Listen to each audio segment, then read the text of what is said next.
Yo, Basement here. I know it's been a while, but we're back in business, baby. I'll be going over Treehouse Macro V2 in this video, and yeah, let's get straight into it. Okay, first things first, you're going to be needing to download a couple things to run the macro itself.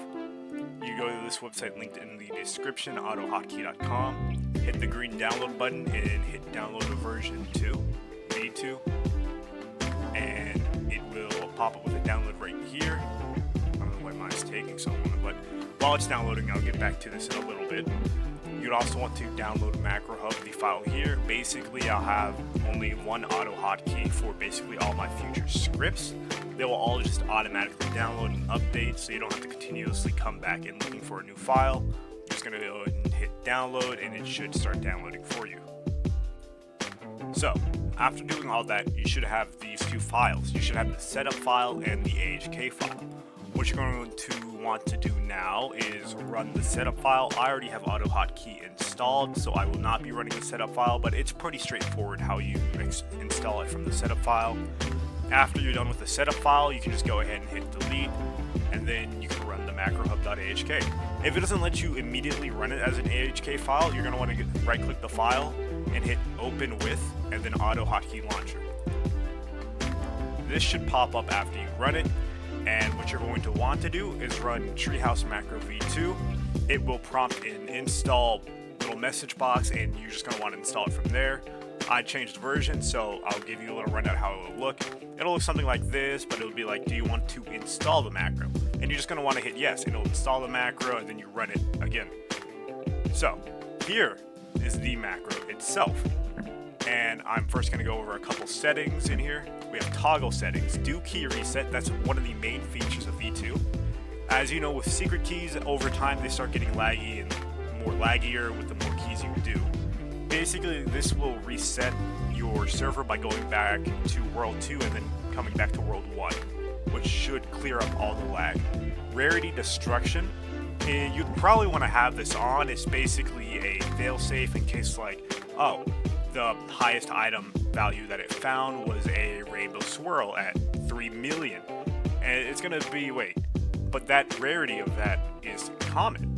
No, it's uncommon, my bad. But it's uncommon. Basically, if it's under epic, which is blue rarity, it's going to check again and make sure and try to see, is there something with higher rarity we can take even if it's not a higher value.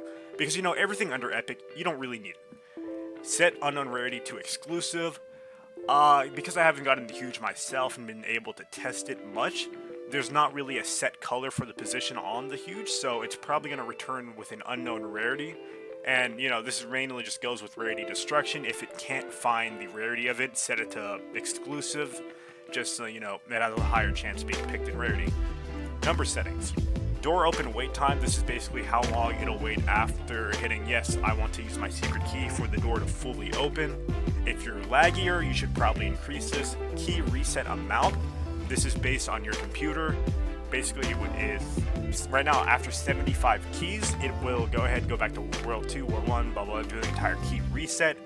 If you don't have as good as a computer, you should probably lower this, but if you have a really good computer, you can probably raise this. OCR delay time. Honestly, you probably shouldn't touch this value, but if you do touch it, it shouldn't be going down. It should probably be going up if you're more laggy. TP wait time, that's basically how long you're going to wait before how long you're going to wait after teleporting to start movement for, you know, your character to actually land on the ground. And then walk wait time. I'll get back to you on that. Hold on. Alright. I'm an amazing script creator. I remember what all my stuff does. Alright, walk wait time. Basically, there's a weird issue with the treehouse. If you immediately go in and walk straight towards the thing before it's entirely loaded, it won't let you pick the item. So this is going to wait about half a second before actually starting walking forward towards the merchant itself. If you see that you're constantly not being able to pick items and it has to go back in the treehouse again to pick up the item, you should probably increase this value. And then make sure whenever you change values that you actually set values. It will not set by itself. Positioning settings. Of course, there's going to be a positioning help video in the description. There's not that many in case you want to change it to another resolution. Rarity settings. basically numeral's not supposed to be here, but if it's still in the main version, I'll probably push out a fix for it before you guys get this version. Just don't change any of them. Capped value and to cap value. This is one of the main parts you should be looking at. Right now, the only default things that are capped are legendary to basic, but you can increase it. This will basically say if, you know, Booch right now, at the time when I'm making this, they have a 5k wrap value, which means they would get picked over a decent amount of things. This will basically say, wait, this item has the rarity of basic. The highest value that the script will give it is 100 gems. This just basically helps with insanely inflated items, so it actually picks real items, because, you know, some people keep inflating boots and they're little monkeys. Advanced settings, this is more advanced. I won't go over it too much. If you really want to change these, it's better you come into the Discord and ask me myself. I'll help you through them. Routes, this is basically, it'll host all the routes that the script uses. This holds the main route from spawn to door and text value. OCR settings, this is mainly just the settings OCR uses to read the text. Of course, you probably should not change this. And for the most part, that is it for settings.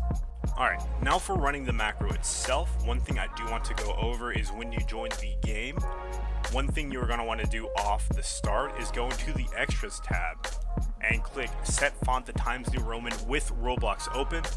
You're going to also want to make sure to use the web version of Roblox and not the Microsoft version, or it will not work.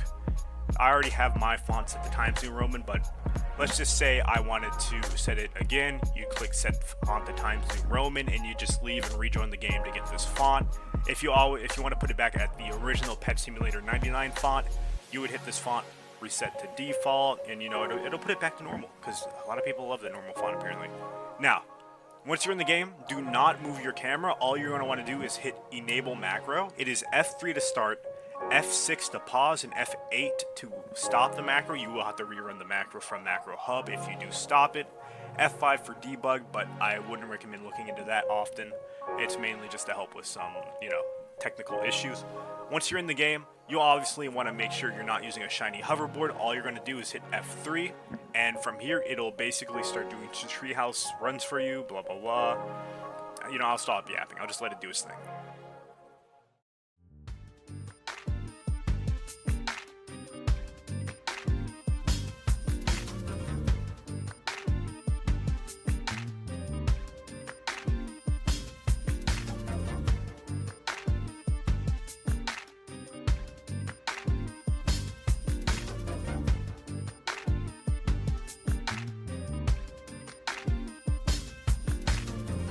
Pause the macro here.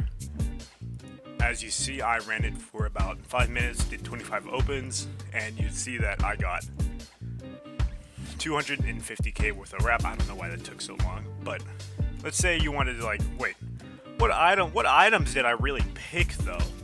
If the macro is paused, I mean, you can do it without it being paused, but it's probably off. What you can do, you can go ahead and hit F5. And it'll open over here. If I bring it over here, it'll pop open the text file, and it's going to have the items, the amount it's taken, the total value, which is basically the amount times wrap value, and, you know, the wrap value of the item it took. This does not actually line up with this. This abides by wrap value caps. This does not. So these won't really add up. You should be looking more at this. This is just to see, you know, what items you really got. Oops, did not mean to full screen that, my bad. Alright, in segment here, I'll try to make it fast. If you need any support, join my Discord in the description, or you can open up Macro Hub. There will be a Discord server button. Something else I probably should have gone over in the macro itself is, if you do change the settings, go to the Extras tab, click Save Settings to, you know, save your actual settings, or save settings as a new file if you want, like, you know, a little cool file like Evil Settings. Ooh, Evil Settings. Evil Settings. It'll save the Evil Settings. Ooh. And then you can kind of share this file with your friends. It'll be located in Documents under Pet Simulator 99 macros. Yeah, I'm sure you can find that. Other than that, I recommend you don't put these support questions in the YouTube description. I personally will not respond to them at all because I do not care. If you need support, join the Discord. That's mainly the only place where I'll ever help people. Other than that, there's not much else to go over. I hope you do make a lot of profit. If you get the Lumi Axolotl, let me know, because I have not seen many videos of people getting them, and I think that's pretty fire. It's a pretty fire use that hasn't really been documented much before. And yeah, I'll just stop here. Anyways, basement is out of here, but I'll be back soon. Trust.